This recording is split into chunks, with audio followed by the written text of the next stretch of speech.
क्या तुम तैयार हो एक ऐसी जादुई कहानी सुनने के लिए जहां साहस, दोस्ती और जादू से भरी दुनिया तुम्हारा इंतजार कर रही है।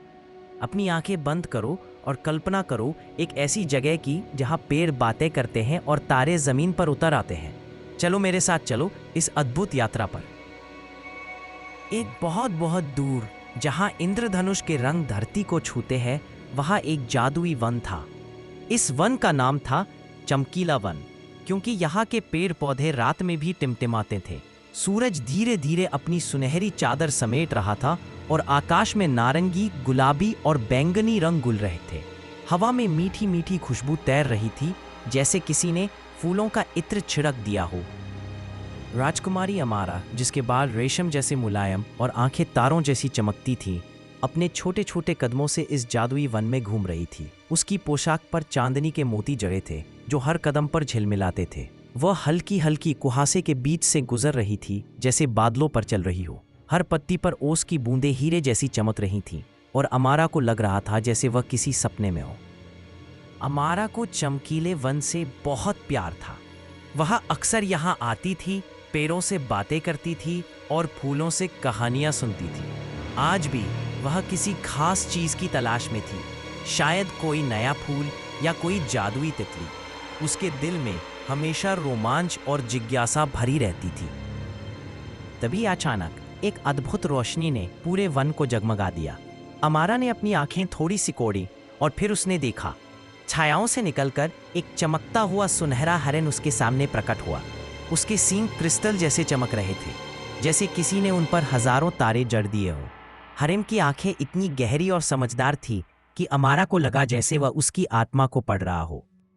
हरिन की उपस्थिति जादुई और अलौकिक थी। उसके शरीर से एक हल्की सी चमक निकल रही थी, और जहां जहां वह कदम रखता वहां वहां छोटे छोटे फूल खिल उठते थे। अमारा को एक अजीब सी नियति की अनुभूति हुई। उसे लगा जैसे यह हरिन कोई साधारण जानवर नहीं, बल्कि कोई जादुई संदेशवाहक है, जो उसे किसी बड़े रहस्य की ओर ले जाने आया है। अमारा ने धीरे से अपना हाथ बढ़ाया और हरिन ने अपना सिर झुकाकर उसे छूने दिया। यह पल इतना शांत और सुंदर था कि अमारा चाहती थी कि यह कभी खत्म न हो। परंतु बच्चों, क्या तुम्हें पता है कि कहानियों में शांत पल ज्यादा देर नहीं टिकते? इस शांत और जादुई पल को जल्द ही एक बड़े संकट ने घेर लिया। अचानक आकाश में काले काले बादल घने होने लगे। पहले भी छोटे थे, फिर बड़े होते गए, और देखते ही देखते पूरे आकाश को उन्होंने ढक लिया। हवा जोर से चलने लगी, पेड़ों की पत्तियां तेजी से हिलने लगी, जैसे वे किसी आने वाले खतरे से डर रही हों। अमारा ने ऊपर देखा, उसका दिल तेजी से धड़कने लगा। यह कोई साधारण तूफान नहीं था। आकाश से प्रकट हुआ राजा वरुणेश, 10 सिर वाला विशाल विजेता। सोचो, 10 सिर, हर सिर पर एक अलग मुकुट और हर आंख में एक अलग चमक। वह सोने और ऑब्सीडियन, एक काला चमकदार पत्थर जैसी कवचधारी था, जो सूरज की रोशनी में भी चमक रहा था। वह अपनी चमकती हुई गाड़ी में सवार था, जिसे उड़ने वाले घोड़े खींच रहे थे। उन घोड़ों के पंख भी सोने के थे। वन उसकी उपस्थिति से कांप उठा। पेड़ों की शाखाएं टूटकर गिरने लगीं और जानवर डरकर अपनी अपनी जगहों पर छिप गए। अमारा का हृदय तेजी से धड़कने लगा, जैसे कोई ढोल बज रहा हो। उसे पता था कि यह कोई अच्छा संकेत नहीं है। वरुणेश की आंखें आग जैसी लाल थीं और उसकी आवाज़ बादलों की गड़गड़ाहट जैसी थी। वह बहुत शक्तिशाली और डरावना लग रहा था। अचानक सोने की ऊर्जा की एक भयानक चक्रवात अमारा को अपने घेरे में ले लिया। यह चक्रवात इतना तेज था कि अमारा को लगा जैसे वह हवा में उड़ रही हो। हवा ने पेड़ों को झुका दिया। पत्तियां और चमकती चिंगारियां चारों ओर उड़ने लगीं, जैसे किसी ने जादुई आतिशबाजी चला दी हो।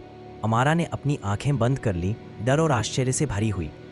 वरुणेश ने अपनी गाड़ी से एक जादुई हाथ बढ़ाया और अमारा को अपनी गाड़ी में उठा लिया। अमारा ने अपनी पोशाक को थामा। भय और दृढ़ता उसकी आंखों में झलक रही थी। वह डर तो रही थी, लेकिन उसने हार नहीं मानी थी। उसकी छोटी सी मुट्ठी कसकर बंद थी, जैसे वह किसी अदृश्य शक्ति से लड़ रही हो। तूफान ने गाड़ी को जंगल की छतों से ऊंचा उठा दिया और वे आकाश में तेजी से उड़ने लगे। अमारा ने नीचे देखा, चमकीला वन अब एक छोटा सा हरा धब्बा लग रहा था। तभी बच्चों, एक और अद्भुत चीज हुई। एक विशाल गरुड़, जटायु, आकाश का रक्षक, गाड़ी को रोकने आया। जटायु इतना बड़ा था कि उसके पंख बादलों को छू रहे थे। उसके धातु जैसे पंख बिजली में चमक रहे थे और उसके पंखों से तेज हवाएं उठ रही थीं, जैसे कोई बड़ा पंखा चल रहा हो। जटायु की आंखें इतनी तेज थीं कि वह अंधेरे में भी देख सकता था और उसकी चोंच इतनी मजबूत थी कि वह पत्थरों को भी तोड़ सकती थी। जटायु ने एक जोरदार चीख मारी जो पूरे आकाश में गूंज उठी। वह वरुणेश की गाड़ी की ओर तेजी से बढ़ा, जैसे कोई बहादुर योद्धा युद्ध के मैदान में जाता है। गाड़ी और गरुड़ का मध्य आकाश में भयंकर टकराव हुआ। यह ऐसा लग रहा था जैसे दो पहाड़ आपस में टकरा गए हों। अमारा की आंखें खुली की खुली रह गईं। बिजली और ऊर्जा के चिंगारियों से भरा आसमान, हर टक्कर के साथ आकाश में रोशनी की लहरें दौड़ जाती थी। जटायु ने अपनी चोंच और पंजों से वरुणेश की गाड़ी पर हमला किया। वरुणेश भी अपनी जादुई शक्तियों से उसका मुकाबला कर रहा था। आकाश में बिजली कड़क रही थी और हवा में जादुई ऊर्जा की गंध फैल गई थी। अमारा ने जटायु की बहादुरी देखी और उसके दिल में थोड़ी उम्मीद जगी। उसे लगा कि शायद जटायु उसे बचा लेगा। परंतु जटायु की वीरता के बावजूद वरुणेश की शक्ति अत्यधिक थी। वरुणेश ने अपने 10 सिरों से एक साथ जादुई आग के गोले फेंके और जटायु को पीछे हटना पड़ा। जटायु ने अपनी पूरी ताकत लगाई, लेकिन वरुणेश बहुत शक्तिशाली था। अंत में एक जोरदार धमाके के साथ जटायु को चोट लगी और वह नीचे की ओर गिरने लगा। अमारा ने दुख भरी आंखों से उसे गिरते देखा। उसे लगा जैसे उसकी आखिरी उम्मीद भी डूब गई हो। गाड़ी ने चमकते महासागर के ऊपर उड़ान भरी। यह महासागर इतना बड़ा था कि उसका कोई किनारा नहीं दिख रहा था। पानी में तूफानी चमकें और बिजली के प्रतिबिंब दिखाई दे रहे थे, जैसे महासागर के नीचे भी कोई जादुई दुनिया हो।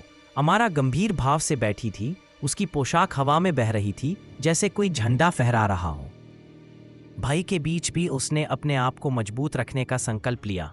उसने अपनी आंखें बंद की और अपने माता पिता को याद किया।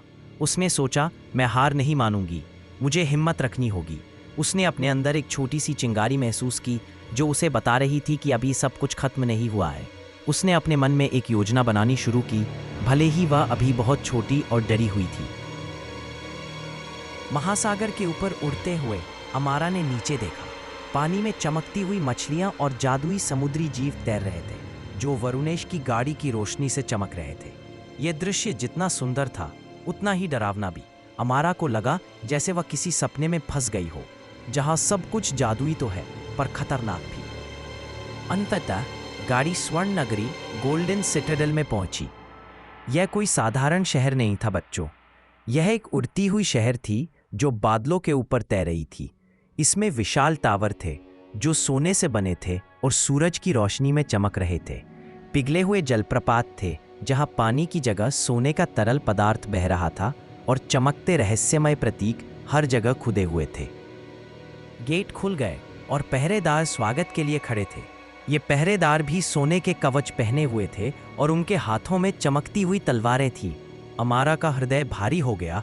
उसकी नियति अब इस भव्य लेकिन भयावह नगरी से जुड़ चुकी थी। उसे लगा जैसे वह एक सोने के पिंजरे में आ गई हो। यह शहर बाहर से जितना सुंदर था, अंदर से उतना ही डरावना लग रहा था। अमारा को लगा जैसे वह किसी जादुई भूल भुलैया में आ गई हो, जहां हर रास्ता सोने का था पर कोई रास्ता आज़ादी की ओर नहीं जाता था। उसने अपने चारों ओर देखा। हर जगह चमक और भव्यता थी, पर कहीं भी खुशी या शांति नहीं थी। उसे अशारा गार्डन में ले जाया गया। यह एक जादुई बगीचा था जहां चांदनी में चमकती हुई फूल थे। ये फूल इतने सुंदर थे कि अमारा ने पहले कभी ऐसे फूल नहीं देखे थे। उनकी पंखुड़ियां रात में भी चमकती थीं और उनसे मीठी मीठी खुशबू आती थी। तैरते हुए जादुई जुगनू पूरे बगीचे में रोशनी फैला रहे थे, जैसे छोटे छोटे तारे जमीन पर उतर आए हों।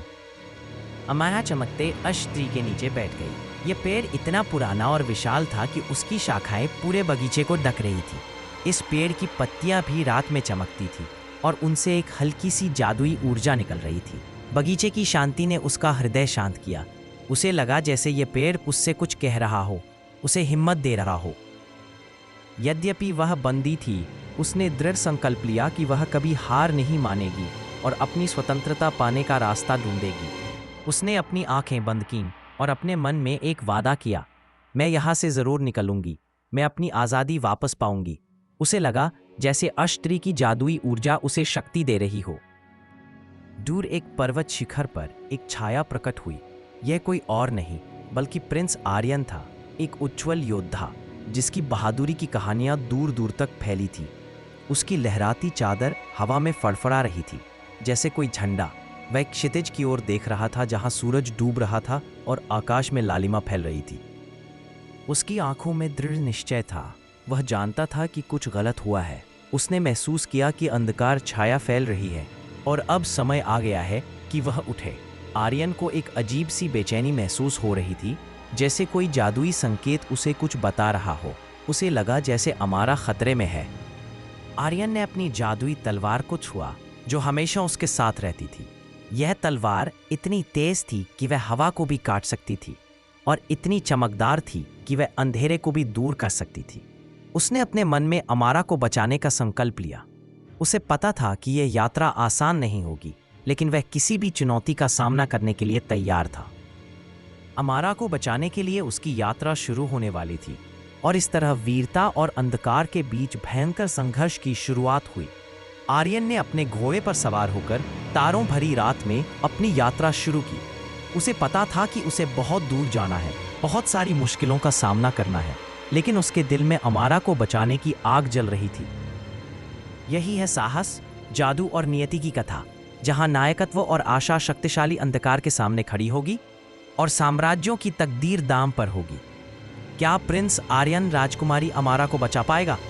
क्या अमारा अपनी हिम्मत से इस जादुई कैद से निकल पाएगी?